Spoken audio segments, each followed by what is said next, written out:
बच्चों, ये वीडियो में सूरदास चैप्टर नंदिनी से ले रही हूँ क्लास 7 के लिए। तो इसमें जो शॉर्ट्स नोट्स आएंगे, जो इम्पोर्टेंट लाइन आएगी, उनको मैं बताती जाऊँगी। मैं रीडिंग करती हूँ, ध्यान से सुनना ताकि आपके काम में आए। और चैनल को सब्सक्राइब कर दो, लाइक कर दो, कमेंट कर दो, बेल आइकन दबा दो, है ना। और कमेंट भी करो जो आपको अच्छा लगा, क्यों लगा, और किस विषय पर और आपको वीडियो चाहिए, इसकी भी मुझे जानकारी दो। तो मैं रीडिंग करती हूँ। भक्ति काल काव्य की श्रेष्ठता की दृष्टि से हिंदी साहित्य का स्वर्ण युग कहलाता है।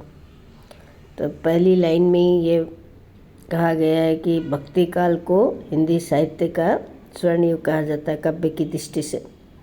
इस काल के कवियों में सूरदास के साथ तुलसी, रहीम, रसखान, कबीर आदि प्रमुख कवि हैं। इन कवियों में कृष्ण के परम भक्त तथा उनकी भक्ति में तन्मय यानी भाव विभोर रहने वाले सूरदास का नाम स्वर्णिम अक्षरों में अंकित है। तो यहाँ और एक प्रश्न बनता है कि भक्ति काल के कुछ कवियों के नाम लिखो। तो क्या क्या नाम आएंगे? सूरदास, तुलसीदास, रहीम, रसखान, कबीर, सभी का नाम आ जाएंगे। रुणकता नामक गांव में हुआ था इनका जन्म, किंतु कुछ विद्वान सूर का जन्म स्थान दिल्ली के निकट सिही गांव मानते हैं। वल्लभाचार्य ने इनको कृष्ण की लीलाओं का वर्णन करने का सुझाव दिया था। वे वल्लभाचार्य के शिष्य बन गए थे। तो यहाँ प्रश्न बनता है कि सूरदास के गुरु का नाम क्या था? वल्लभाचार्य। तो इसकी प्रैक्टिस कर लेना, वर्तनी की भी प्रैक्टिस कर लेना। और कृष्ण को लीला का गान करने लगे। सूरदास वल्लभाचार्य के शिष्य बन गए और कृष्ण की लीला का गान करने लगे। कहते हैं कि सूरदास बचपन से ही अंधे थे, फिर भी उन्होंने जो कृष्ण का वर्णन किया वो कोई आँख होने वाला व्यक्ति भी नहीं कर सकता। वल्लभाचार्य ने इनको गोवर्धन पर बने मंदिर में कीर्तन करने के लिए नियुक्त किया। वल्लभाचार्य के पुत्र विठलनाथ ने अष्टछाप के नाम से 8 कृष्ण भक्त कवियों की रचनाओं का संकलन किया। वल्लभाचार्य के पुत्र का नाम विठलनाथ, याद रखना। सूरदास अष्टछाप के श्रेष्ठ कवि है। अष्टछाप क्या है? 8 कवियों की एक गोष्ठी है, उसमें सबसे श्रेष्ठ है सूरदास। इनकी मृत्यु गोवर्धन के निकट पारसोली गांव में हुई। सूरदास के पदों का संकलन सूरसागर के नाम से संग्रहित है। तो सूरसागर क्या है? वह किताब है जिसमें इन्होंने जितनी भी रचनाएं लिखी वो उसमें संग्रहित है। सूर सारावली तथा साहित्य लहरी भी इनकी रचनाएं हैं। सूरसागर के अलावा सूर सारावली तथा साहित्य लहरी भी इनकी रचनाएं। ये प्रसिद्ध है कि सूरसागर में 1.25 लाख पद है, यानी 1,50,000 पद है, किंतु अभी तक 10,000 पद ही प्राप्त हुए हैं। सूरदास ने अपने पदों में श्री कृष्ण की बाल लीलाओं का वर्णन बड़े ही मनोहारी ढंग से किया। विशेषकर श्री कृष्ण के बचपन के बारे में, बचपन की गतिविधियों के बारे में सूरदास ने वर्णन किया। बाल जीवन का कोई भी ऐसा पक्ष नहीं है जिस पर सूर की दृष्टि न पड़ी हो, इसलिए इनका वात्सल्य वर्णन भी बहुत ही आकर्षक है। वात्सल्य मीन्स माँ और बच्चे का वर्णन। सूरदास ने अपने पदों में संजोग और वियोग दोनों ही भावों का इतनी सजीवता से चित्रण किया है कि पाठक उन काल्पनिक दृश्यों को मानस पटल पर साक्षात देख सकता है।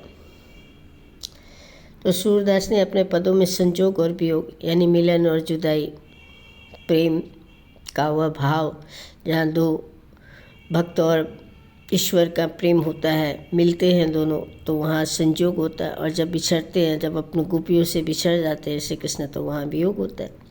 इन दोनों का इन्होंने बहुत साक्षात वर्णन किया है।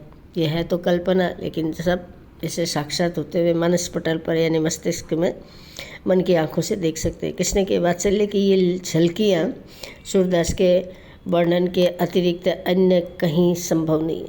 सूर ने गोपियों के प्रेमावेश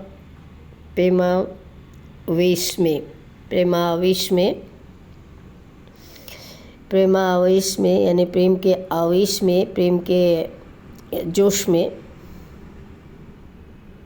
कहाँ ये प्रेमावेश में ज्ञानी उद्धव को भी प्रेमी एवं भक्त बना दिया। कहते हैं कि उद्धव जो था वो कृष्ण का दोस्त था और दोनों की शक्लें इतनी मिलती थी कि लोग जुड़वा भाई कह सकते हैं, लेकिन फ़र्क इतना था कि कृष्ण सांवला था और उद्धव गोरा था। तो जब वो गोपियों से बिछड़ जाते हैं तो खुद आऊँगा कह के प्रॉमिस करते आते नहीं हैं, अपने स्थान पर वो उद्धव को भेज देते हैं। उद्धव जो होता है वो प्रेम को नहीं ज्ञान को मानता है और कृष्ण जो है प्रेम को मानते थे। सूरदास के साहित्य की सबसे बड़ी विशेषता है कि तन्मयता यानी एकाग्रचित्तता, कंसंट्रेशन। जो भी वर्णन करते हैं वह ऐसा होता है कि पाठक आत्मविभोर हो जाता है। इनके विरह वर्णन में गोपियों के साथ ब्रज की प्रकृति भी विरह में डूबी हुई प्रतीत होती है। विरह मीन्स जुदाई। जब कृष्ण और गोपियाँ आपस में बिछड़ जाते हैं तो उस पल को विरह कहते हैं। इसका वर्णन भी ऐसे किया जैसे पूरी ब्रज का स्थान कृष्ण से जुड़ा हुआ है, ब्रज भूमि, तो ब्रज की प्रकृति भी विरह में डूब जाती है, दुखी हो जाती है। सूर की कृष्ण भक्ति सखा भाव की है। जो सूरदास जो है कृष्ण के प्रति जो भक्त है वो स्वयं को वो कृष्ण के सखा यानी दोस्त मानते हैं, परंतु उनमें विनय, दाम्पत्य, माधुर्य भावों का भी मिश्रण मिलता है। वैसे तो वे अपने आप को कृष्ण का भक्त है ना मित्र मानते हैं कि उनमें विनय भी है, दाम्पत्य भी है और माधुर्य भावों का भी मिश्रण मिलता है। सूरदास का संपूर्ण काव्य संगीत की राग रागनियों में बंधा हुआ प्रतीत होता है। यानी उनकी जो कविता है वो लोग गीत की तरह गाते भी हैं। इनकी कविता की भाषा ब्रज भाषा, तो ये एक प्रमुख अंश बनता है कि सूरदास की जो रचनाएं है वो किस भाषा में लिखी गई है, ब्रज भाषा में। भाषा इतनी मधुर है कि भावों की प्रभाव उत्पादकता यानी भावों का श्रोताओं पर प्रभाव में चार चांद लग जाते हैं। सूरदास ने अपने काव्य में कृष्ण की लीलाओं के गान में जिस परंपरा की शुरुआत की थी वह आधुनिक काल तक चल रही है, यानी आज तक चल रही है। महाकवि सूरदास ने लीला पुरुषोत्तम कृष्ण की विभिन्न हृदय स्पर्शी यानी हृदय को टच करने वाली लीलाओं के द्वारा जनजीवन को सरस और रोचक बनाने का अद्भुत प्रयास किया है। मनुष्य के जीवन में दुख बहुत है, इसलिए वो भक्तों ईश्वर के से जुड़े हुए पाठ, गीत है ना, रचनाएं गाकर मन को क्या करते हैं, जीवन को क्या करते हैं, सरस बनाते हैं यानी सरल बनाते हैं। सूरदास ने अपनी काव्य रचनाओं में किसकी भक्ति की है, कृष्ण की भक्ति की है। वल्लभाचार्य ने सूरदास को क्या सुझाव दिया कि आप गोवर्धन पहाड़ पर चले जाओ, वहाँ जो कृष्ण का मंदिर है वहाँ जाके कृष्ण की लीलाओं का वर्णन करो। और अंत में वो वल्लभाचार्य के शिष्य बन जाते हैं और यानी वल्लभाचार्य को वे अपना गुरु बना लेते हैं और उनकी हर बात को वो मानते हैं। सूरदास की मृत्यु कब तथा कहाँ हुई थी? तो सूरदास की मृत्यु अभी हमने इस चैप्टर में पढ़ा था। सूरदास के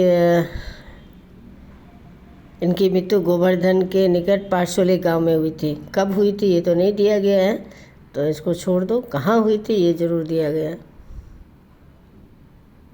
ठीक है, तो उम्मीद है आपको ये पाठ की व्याख्या, वर्णन, सजीव चित्रण आपको पसंद आएगा और आपके आने वाले एग्ज़ाम में बहुत हद तक इसकी सहायता मिलेगी, है ना। Bye, take care, good evening.